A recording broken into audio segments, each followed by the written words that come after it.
AI is going to change the world as we know it, but not as fast as some AI insiders think. Also, probably a lot faster than some non-techie people think. It's all a matter of perspective. And that's why we have Matt Rouse here today, and he's going to tell us a little bit about himself, why this topic matters to him, and why it should matter to you. Welcome to the show, Matt. Hi, thanks for having me on the show. I'm excited. My name is Matt Rouse. I'm the co-founder of Hook Digital Marketing. We're an international marketing company based out of Arizona. I personally live in Nova Scotia in Canada, where I moved a couple years ago during COVID, which I would not recommend moving internationally during COVID time. I'm also the author of several small business focused books, and my latest one is Will AI Take My Job, which is how we got connected. And our company, my business partner and I, who merged our companies about 7 or 8 years ago now, we both came from an IT background working for finance and marketing companies. So what happened was we got this kind of cross section of technology and marketing at the same time. And that's allowed us to kind of have a glimpse into the AI world a little more deeply than kind of your average person, because we have the technical background. We're both programmers and developers, as well as business owners and marketing people. That makes a huge difference. Having that, we were actually just very briefly speaking about how, for me, I'm interested in AI. I've dabbled in AI. I have a good understanding of how to just use it for specific tasks. Mm-hmm. But that depth of knowledge that you bring to this type of conversation can make a really big impact into how entrepreneurs can use this tool to stay ahead of the curve, but at the same time, not be fearful of what might be coming next. That's right. And there's a lot coming next, which is, I think the problem that a lot of people have is twofold, right? One of it is everything you hear in the news and stuff is hyped up and unrealistic for the most part. And the other side is you don't know what you don't know, right? People have a lot of blind spots, and those are both positive and negative blind spots, right? It could be something that is maybe a danger or an impact to your company or your organization that you don't know about, which is important to find out. But it also could be an opportunity that you're missing because there's something there that you could be using that you're not using, right? Mm. So it's kind of twofold. And the idea is, how can we pull back the curtain so that everybody can have an understanding, a basic understanding of what AI tools are and what they can do, as well as some sort of framework or structure so that you can determine what those things are and how to find them out. Yeah, absolutely. And I like what you said there about if there's something out there that would be beneficial to your business. I think the flip side of that is shiny object syndrome, right? When you Yes. see all of these really cool new tools coming out and you want to take part in all of them, you get a huge FOMO, right? But then you're using tools that actually aren't ideal for your business, and you wind up down a rabbit hole that puts you 3 steps behind instead of the 5 steps forward you were hoping. You don't even need to use a new tool to go down a rabbit hole because AI is going to be embedded in everything. Yes, and And we've seen that. We've seen that emerging. I start using Canva, and all of a sudden it says, "Hey, we can generate an image for you." right, Oh, interesting. But now you have a whole new set of skills that you need to learn, which is prompts for AI in order to generate images. right. So you And it's can, also in Microsoft Copilot now. It's in your Gmail suite. It's in all of those things now. All of your CRMs, sales target programs, pipeline systems, lead magnet generators, all of that kind of stuff, all has AI built into it. And sometimes it's not even a beneficial AI built in. They just have to because the CEO said we need AI in our thing. And I literally saw a program today that said, check out our AI feature. And you click it and it says, we've got AI features. No description, what it is, doesn't say why it's good, why it's beneficial. Just love like, that. we got AI. Hey, look at us. You know, That's actually comical. I feel like that should be in like some comic strip somewhere I because know it's you would think true. that's how it would work, right? It'd be like an old Dilbert comic or something Yeah. about AI, right? Absolutely, I agree. Now, I was actually going to ask you, what what have you seen then with all of these new and old programs emerging with AI? What are some of the really useful forms that you can put up that are, when I say useful, I mean kind of across the board useful for the majority of people, and then also controversially, um, what are some of the things that have not been very useful? Like you said, this we have AI, but like there are some that actually say, "Here, we do this." I think this can actually help. Can you give me maybe some insights into those two categories? So I think trying to shoehorn your business processes into an AI system is the wrong way about it. And that's what a lot of people try to do. What you need to do is determine what are the things that I have to do on a day to day basis that are repetitive, something that could be done, by an intern or an assistant of some kind. Because a lot of times that's where we're at with these AI tools in their current kind of iterations. Is they're like a really really broad knowledged but not specific assistant, right? Especially when you're talking about something like a chatbot like ChatGPT. Also, I think there's an important and we can talk about other tools and stuff first, but I think the chatbots are probably the thing people are most familiar with Mm-hmm. is ChatGPT. Using ChatGPT like in Bing or like if you're just using the free version is kind of like the playground, and the paid version like GPT Plus is like a serious tool, right? You're looking at a tool that's probably the paid version. I think it's $20 a month, right? Mm-hmm. Um, Thereabouts. yeah, it's we've done some testing, and a lot of it's pretty subjective because I mean, how do you really scale like say this creative writing is this much better than this creative writing, or that kind of thing. Yeah. But just from the sizes of the model and the way that the things are put together, from the stuff that we've been able to piece together from interviews and things like that, it's about 10 times more productive. So if you're using the free version and you're saying I'm not getting a good result, it's probably because the free version is not good enough, right? There you go. If you look That at something like alone Claude is 2 great compared to Claude information. 1, right? Yeah. And uh, there's other AIs, right? There's Claude, there's Stability, there's Pi, there's Bard, there's Gemini, and then you've got open source models, and you've got Wizard, and you've got Llama 2, and I mean, there's a whole bunch of them, right? And now the average person, though, they've heard of maybe have heard of Bard, but pretty much have only heard of ChatGPT. Mm-hmm. But ChatGPT, the paid version, is still the most powerful commercially available one. So that Yeah. may change a week from now, but for now, it is the one you should be using. That's The Go ahead. I was just thinking that's broadly speaking, right? Mm-hmm. No, it's because there are some sources that you may want to, let's say you're just doing video content. There are Sure. going to be some resources that are a lot more effective than ChatGPT, but broadly speaking, ChatGPT is paid is where the majority of entrepreneurs will get the best bang for their buck, so to speak. Mm-hmm. So Okay, I say just wanted say to make you sure. are using video content. Mm, This is a perfect example, right? So say your business, either you're a social media marketing company, you're a marketing company, you're a small business, you got to produce content out there to get out on the Instagram and the Facebook and all the different places and your TikTok and such, right? So you need video. So you're out shooting some video, whether you're doing it with your phone, you got a DSLR, whatever. You're generating video.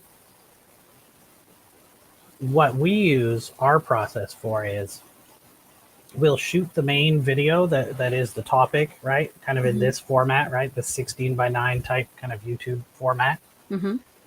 And then we'll use an AI system to transcribe it. And we use a program called Runway ML. Now, Runway is a video generation program, but we use their transcription service because it puts YouTube time codes in, which Ah, is a really important thing because none of the other ones do that. So when it puts the YouTube time codes in, you can upload that straight into YouTube without any editing, right?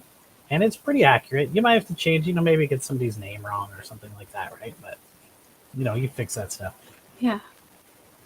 But we also use that transcript. We translate it And then we have transcripts in English, Spanish, French, and you can do like 70 something languages just with GPT-4. That's amazing. If it's short. If it's longer, you're going to have to split it up into pieces. But another thing that you could do is you could run it through Google Translate and then tell GPT-4 to check it. Say, is this accurate? You know. So I've never done translate in GPT-4. So you're saying that its translation capabilities are considerably more effective than Google Translate. If you just say translate this, it's going to give you a word for word kind of translation. Mm-hmm. But what we usually do is we say, I want you to translate this, but I also want you to make sure we're using the phrasing and the structure of the native language. So then it might change something.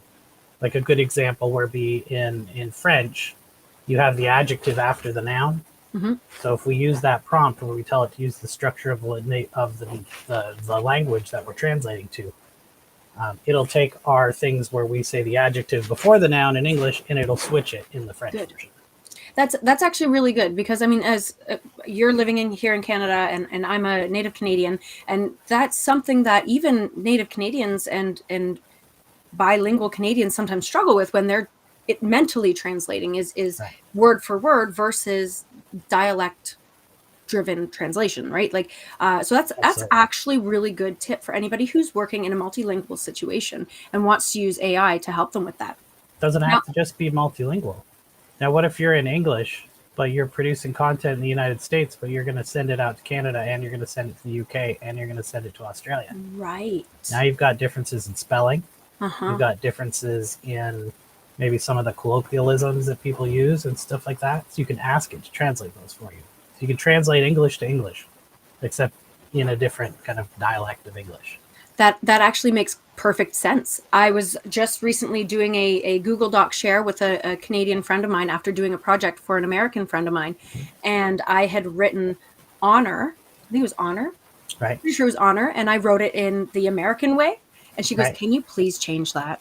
Right. Said, yeah, sure. And you had to go in your and change OU it. in there. That's right. You got to stick. There's also words that are spelled correctly in English versus, US English versus UK or Canadian English, but they actually use short forms in American English. Like a good example would be drive-through. They just put THRU in the United States instead of spelling out the word through. Yes. So. I like that. Okay, that's really great tips for anybody choosing to create content using ChatGPT, especially the paid version. Now, that said, more people are using ChatGPT to create content. So what are we seeing as trends in this area? Because there are a lot of people who are like, and myself being one of them, I see somebody post something and I'm like, that was ChatGPT, like 100%. You can just tell. So what are you seeing for trends in that area?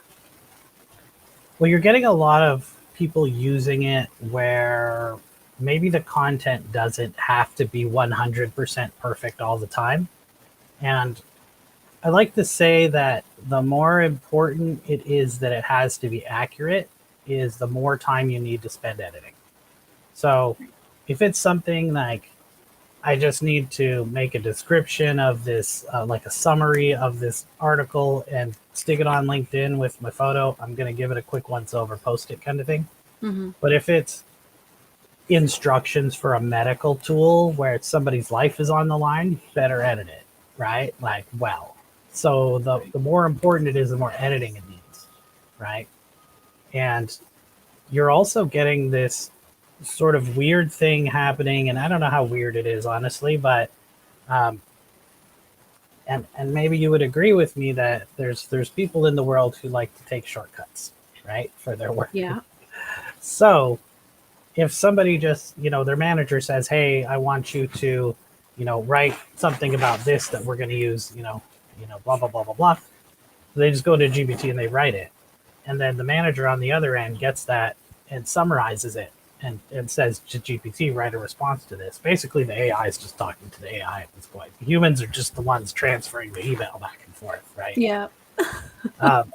So you're going to see that kind of stuff. But I think you really need to be careful, because what happens is the more you use the AI, the more you get used to it. And the more you get used to it, the more likely you are to believe it. And it's not always right. I would say the I mean, they call it hallucinations, right? When it says something that it couldn't find a fact, so it just made up something, Mm-hmm. right? It creates a fiction that sounds plausible. Yeah. And that's because they're essentially prediction machines, right? It's trying to predict which tokens go with each other token. And a token could be a word, a number, a syllable, a part of a word. And all it does is string all these tokens together. It's not alive, it's not conscious or anything, right? It's like a fancy parlor trick. Yeah. So if the tokens of the fiction are more likely in its database than the truth, it will give you the fiction. And it'll happily give you the fiction and tell you it's true, right? Yeah. Because it doesn't have any intention. It's just trying to predict, right? So you really need to be careful of that, because the more people use it, and there's actually been a couple studies done on this already, like fairly recent ones, where the more people use the system, the more likely they are to believe the outcome and the less they are to check it. Hmm. So you want to be Right. careful that you're not getting used to it so much being right that you never check it, and then next thing you know, you're sending out some kind of conspiracy theory as fact or something. Yeah. It's almost like it lulls you into a false sense of security and allows Right. you to just kind of flippantly go out there and say, yes, this must be true because my computer friend says it is.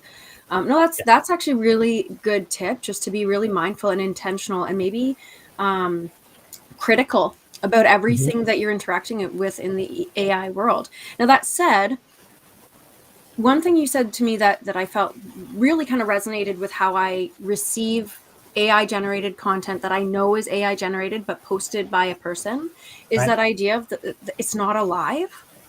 And so when you receive that post, that you're on social media and you're following somebody, you think, yeah, that's a pretty cool person. Right. You receive that post and like it's created by something that is not alive. And that you've recognized the trends that say that was written by a computer.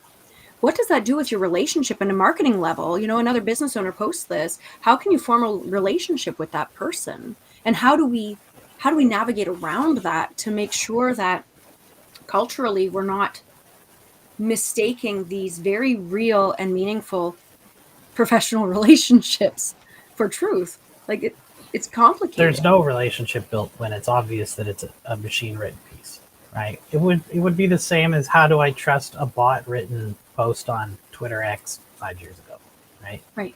And you just don't, because you know that it wasn't written by a person, right? And just because it was written by a machine doesn't mean it's not true, right? So there's also that fact.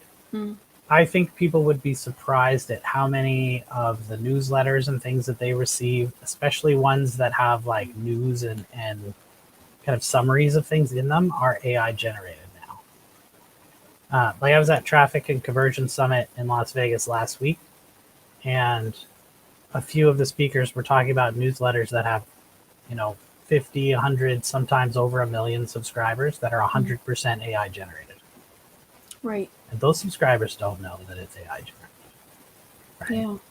If you're using the technology well enough, no one would know the difference.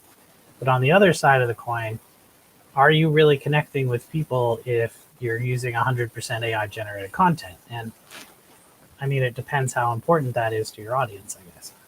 Right. And that was something that we kind of stumbled upon in past conversations, is this idea that, when you're perceiving, when you're actually at least somewhat aware of the fact that what you're consuming is AI generated, even if it's really well done, like you just Right. described, even if it's really, you have an awareness that this is AI generated. We briefly talked about this yearning for human connection that comes from the awareness of computer-led content generation. Can we talk about that for a moment? Sure. So you also have you have the opposite problem in some cases.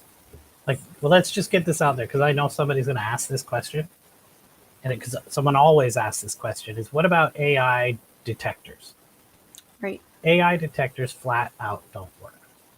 Okay. An AI detector, in several repeated studies already, there was just one out of Wharton University, where it's more likely to say that someone who wrote something who has English as a second language was an AI writer than an actual AI writer. Usually what it detects is people who don't properly understand the ins and outs of the language they're writing with. And the problem with that is that a well-trained and prompted or guided AI system will not make mistakes that an AI detector will find. So it's only detecting people who aren't great at writing Right. And that's not fair, or a really, in the end. older or worse version of an AI. Hmm. And the other thing you want to keep in mind, and I know some people have probably heard this before, but the AI you're using now is the worst AI you're ever going to use. Right. So next month's AI is going to be a leap ahead of the one you're using right now. Like the GPT-4, I believe, is trained up to now August or September of 2023, which was only a few months ago. And Yeah, when you that's used amazing. it 6 months ago, it was only trained up to like July of 2022. So it has a year, almost an entire year worth of more data in it just in the last few months. It's only been 14 months since GPT was released to the public. So, That alone is mind blowing because there are so right, many people who now just consider it to be a day to day. 14 months isn't a long time. If I'm being honest, I had 2 kids within the span of 14 months. right. That's So this is not a that's lot of really time. crazy. And the thing about AI that I think also is something that's hard to wrap our our primate brains around is that it's not an exponential technology. It's actually a double exponent technology because you can use the technology to create more of the same technology, right? So the programmers working on the next version are using the previous version so that they can make the new one faster. The I same thing love that. happens with Moore's law with computer chips, right? Yeah. The people who are using the next generation computer chip that you haven't seen yet are using that chip to build the future generation chip that you haven't seen yet. It's like when you buy the brand new Intel chip off the shelf, the people are not building the next one. They're using the next one to build the second next one that you won't see for 2 years from now, right? This So is like tech inception, it techception. is. So there's this, and then you're going to get to a point where the AI can improve the AI by itself. And once that happens, I don't even think that we have a commonly used mathematical term that people would understand for how fast it would grow, right? But again, we don't know if there's kind of a wall that's going to get hit or some kind of Right. limitation. There may be a limit in what it could do that we don't know about. I mean, these things are all unknowns right now. And that can be both scary and empowering at the same time as a functional human being, because now you're saying, okay, well, there could be a limit, which means that I therefore must have a limit, right? But then Right. if there's no limit, that's just like staring at the sky and understanding how far the universe reaches, Right. multiverses, right? And so it can be scary and inspiring in both ways. That's an interesting concept. Yeah, and I mean the weirdest thing is like it's hard to explain exponential technologies because our brains are not used to that, right? If we see like someone running across the horizon and they're speeding up as fast as they can, they will slowly get faster and faster and faster. But if it was exponential, by the time they got halfway, they would disappear because they would be gone for the rest of it because they traveled so far so quickly. It's like the idea of lily pads on a pond, right? It doesn't matter if it took 50 years to get half the lily pads on the pond, the next generation will fill the whole pond Yep. because exponentially means the same thing again, right? Right. It's like And the opposite of having a half-life. You right, just, yeah. No, that makes sense. That makes perfect sense. Now, that said, I had all these ideas about like how can we use AI in our day to day? What does this impact? How does it impact entrepreneurs and just the general populace? But we are running out of time. So, what I want to ask you is on those notions, on these more grand scale ideas about AI integration within our day to day, do you have any final thoughts that you would like to share with the audience that might spur some more conversation and keep this very real, very important conversation going outside of here? I think one of the biggest things is that because the technology is going to grow so quickly, it's really important to get to start using it now and just kind of get a feel for how it works and how you can use it in your business. There's some very basics that you can do, like summarizing a document. Like a good use I had the other day is my insurance company sent me an updated PDF of whatever my coverage is, and so I put it into GPT and said summarize this for me, and it told me what my insurance coverage is without me having to read 27 pages. You can also use it to summarize emails or survey results, or so the summarizing capability is really good. You can upload a document, like if you're an e-commerce store, grab all your sales data, upload it into GPT, and ask questions about it. Now you can like talk to your spreadsheet like it was a data analyst, right? And Hmm. that's something that most business owners didn't have access to before. And you can use tools like Opus or Get Munch or something like that that can take a video like this and it'll cut all your vertical video clips out for you and caption them. Right? So there's all these tools that can save you tons of time and do things maybe that you just didn't have time to do before. Like, I mean, I really like the insurance one because I'm not going to read that, but I really kind of want to know what I'm paying for, and so it's nice to get that. Um, we've used it to draft legal letters and then run them past our attorney, and things like that. Like just stuff that you could do to save time and look at the processes and the things in your business that take up a lot of your time instead of the thinking, creative, important work that you should be doing that's going to move your business forward rather than the grinding work that is maybe a bit of a drudge for you to get done. That makes perfect sense. And don't forget, everybody, that we have an amazing author here. Go ahead and tell them a little bit about your book, Will AI Take My Job? Sure, it's called "Will AI Take My Job?" Is what it looks like. Yes, I used an AI to create the cover. I also used an AI to summarize each chapter into the main takeaway points, but it was 100% human researched and written and edited. And it's predictions about AI and corporations and small business, as well as education, medical, other kinds of industries. And I think the most important thing is just to get a nice, quick overview. You can read it on a short flight or on a weekend, um, and you'll have an understanding, probably better than 90% of the population about what AI is and how it's going to affect different industries.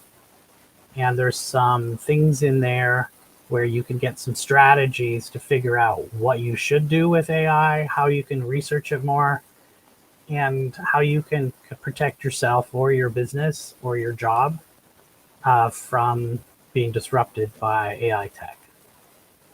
That's awesome. And you can find that on Amazon, and the link is in the show notes. So please do not hesitate to reach out and get your own copy. Now, with that, I want to thank you, Matt, for being on the show. This has been a really invigorating conversation and has opened a lot of doors to different possibilities with AI that even I hadn't really explored, despite the fact that I dabble in it often just for play. So, that said, everyone here, don't forget that we have conversations just like this every week, most of the time, 2 times a week. So make sure that you subscribe, like, follow, all that jazz to make sure you do not miss a single one.